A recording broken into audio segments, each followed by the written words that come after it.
इते साईं 2-3 ॾींहं गुज़रिया परीअं जी ख़बर न 4 अंदर में हुजे आंध मांध।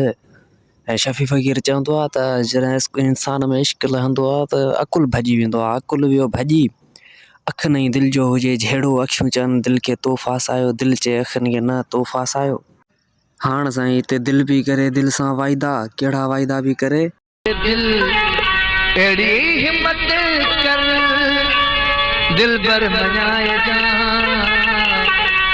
हिन ज़िंदगीअ जो कोहरो तू न विञाए जा हिन ज़िंदगीअ